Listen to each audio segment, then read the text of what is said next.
fila 23.409. Y el día de hoy tenemos como invitado al señor Luis Galarrete, él es presidente de la Comisión de Economía del Congreso, y vamos a hablar con él sobre la ley de reforma del sistema privado de pensiones. ¿Qué tal? Buenos días, congresista. ¿Cómo está? ¿Cómo estás? Salió finalmente esta ley y no salió el dictamen de la Comisión de Economía. Finalmente, ¿cómo ustedes están viendo la ley? ¿Les calza? ¿Les cuadra la ley?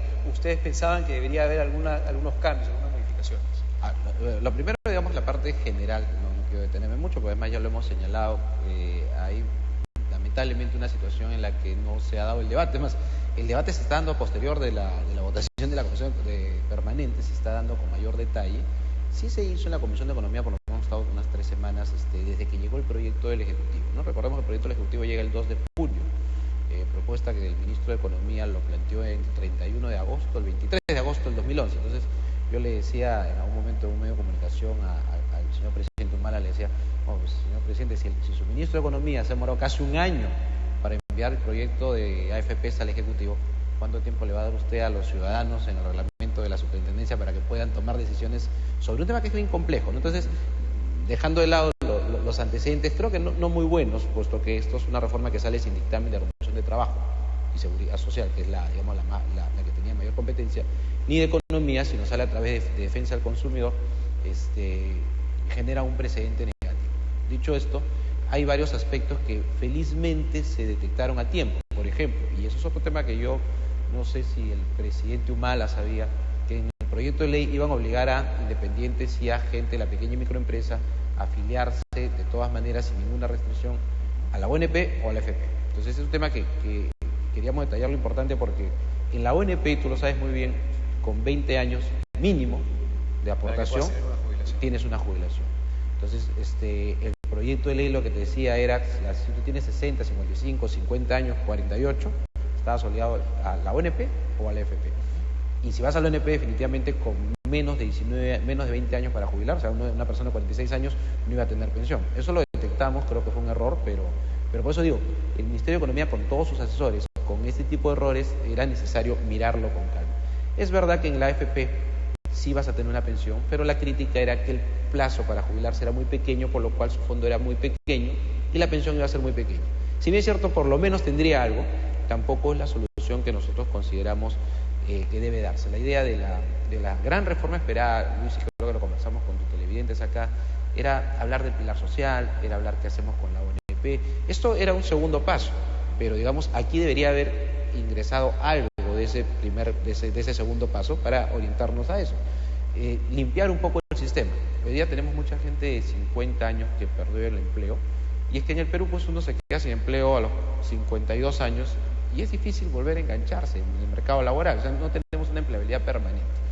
Esos datos sirven para armar esta reforma. Por eso nosotros no aceptábamos la idea de una persona de 50 años independiente obligada, ¿no? Se ha llegado a 40 años. Entonces, en el debate pusieron 40 años como edad máxima, de ahí para atrás. Yo hubiera insistido un poco más abajo incluso, pero bueno, esa es la primera idea. Hay quienes plantean que los independientes no deberían ir. Y después se recogió cosas que, digamos, por las partes positivas que plantearon entre el congresista mismo Juan Carlos Seguren, diputado Andrés García Belaúnde, Fernando Andrade, los fujimoristas Rolando Reati, Ceci Chacón, plantearon temas como, por ejemplo, hacer esto de un delito previsional. El empleador que se queda con el aporte del trabajador es una apropiación ilícita, pero le hemos dado un carácter distinto, o sea, de eso una especie de agravante como un delito previsional.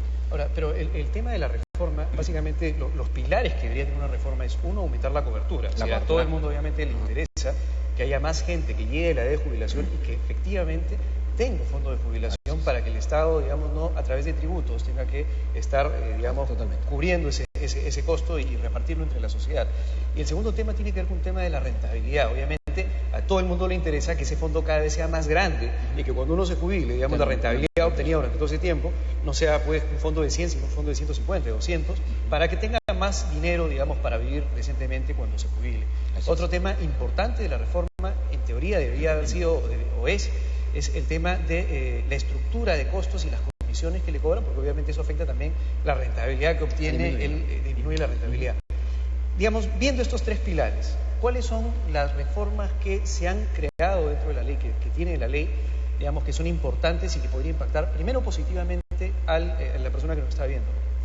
Bueno, positivamente en el caso de las pequeñas y microempresas donde se amplía el mercado y donde ya poniendo una edad, digamos, que sea prudente, el Estado incluso de alguna manera subsidia su ingreso al sistema previsional, ¿no? El Estado tiene una especie le llaman de aporte solidario. Que es el Fondo de Pensiones Sociales. Fondo de Pensiones Sociales, ¿no? Esa es una parte, digamos, positiva, marcando la edad que se ha planteado, incluso, como digo, yo me iría un poco más abajo. En el tema de la disminución de costos, por el tema de la rentabilidad, que es el más complicado, que lo vamos a tratar seguro más tiempo, se plantea el esquema de la licitación. La licitación, que es este esquema por lo cual se presentan las AFPs que existen o una nueva, y la que plantea la comisión más baja es la que gana el afiliar por los próximos, en el Perú se ha planteado 2 años, se lleva a todos los afiliados. Esto ha funcionado de alguna manera en Chile. Ha funcionado relativamente, Luis, porque lo que tampoco ha dicho el ministro de Economía, Miguel Castilla, es que en Chile la que gana baja la comisión de 2 puntos y pico a 1.78, 1.7 por ahí.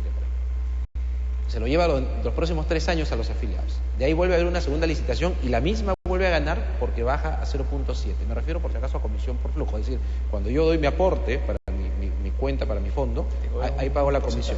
Acá en el Perú es 1.91, 1.8, 1.5, dependiendo, ¿no?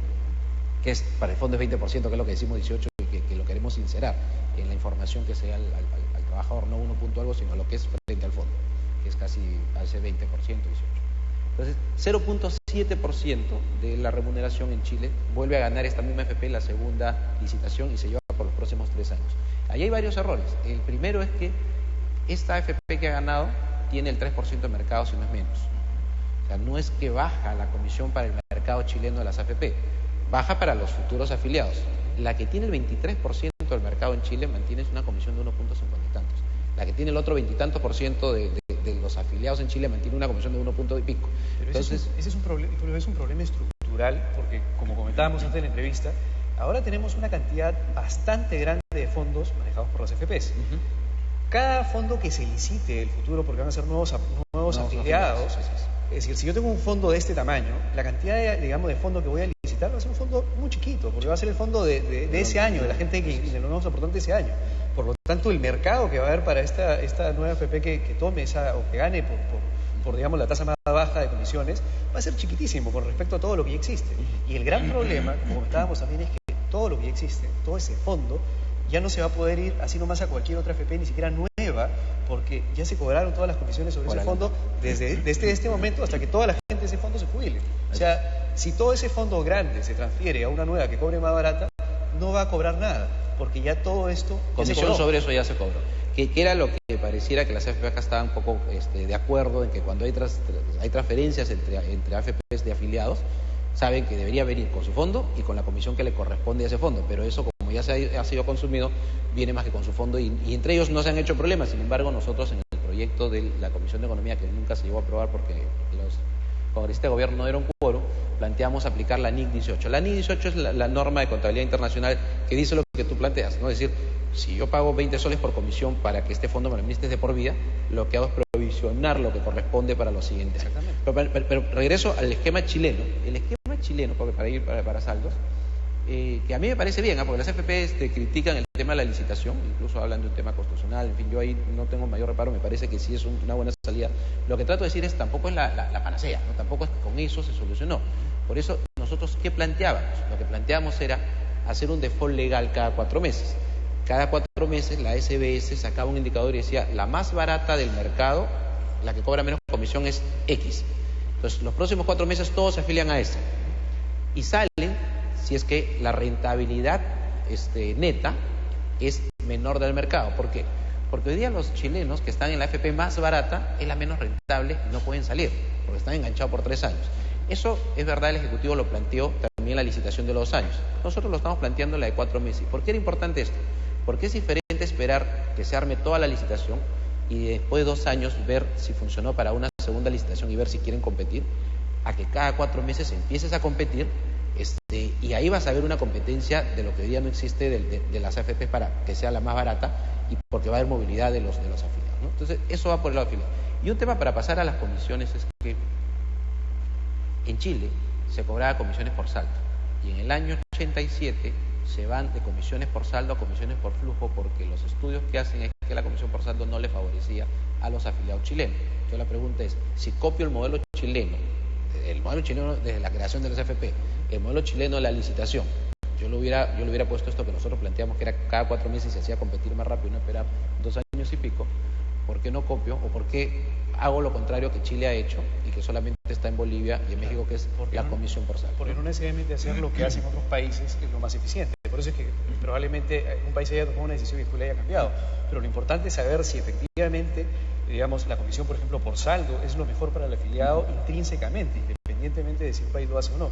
Y como hablábamos también antes de la entrevista, el tema del cobro de la comisión por saldo tiene grandes ventajas y básicamente a nivel internacional los fondos, no de privados de pensiones, sino generalmente los fondos de dinero se cobran por saldo. O sea, cualquier persona que quiera meter su plata para que su plata se invierta en oro, en petróleo, en lo que sea a nivel mundial, los fondos a nivel mundial generalmente se cobran por saldo. Es la forma de cobrar, porque es la más eficiente y la que le interesa finalmente.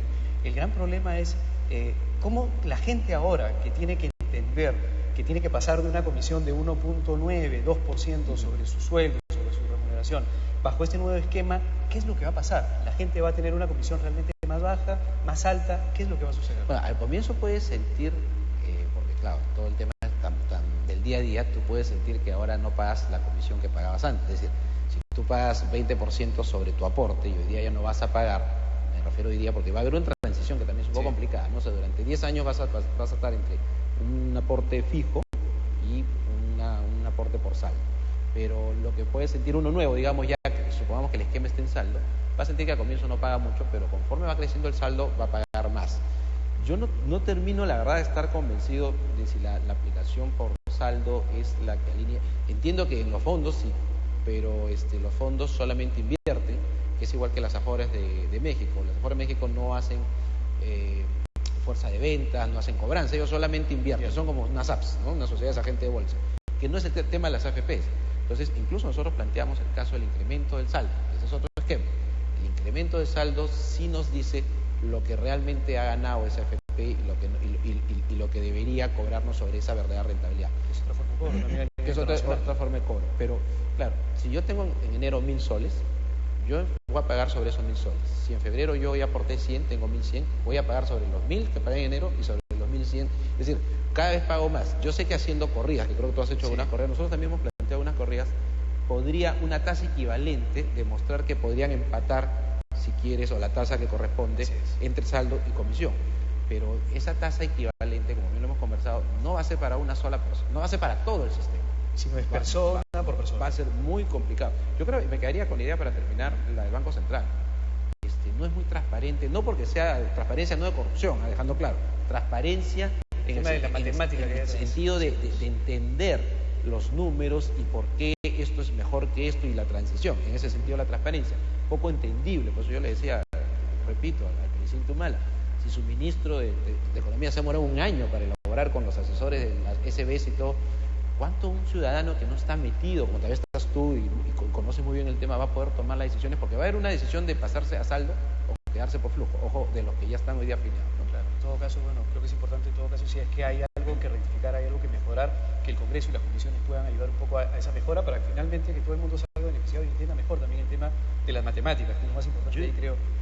Se nos acabó el tiempo, en todo caso, te comprometo para una próxima vez, por favor, para seguir. Venir antes, pero es un tema muy interesante, el tema de las AFPs. Muchas gracias, congresista Galarreta, por estar acá en Valor Agregado y conmigo será hasta el día de mañana con más en Valor Agregado. Muchas gracias.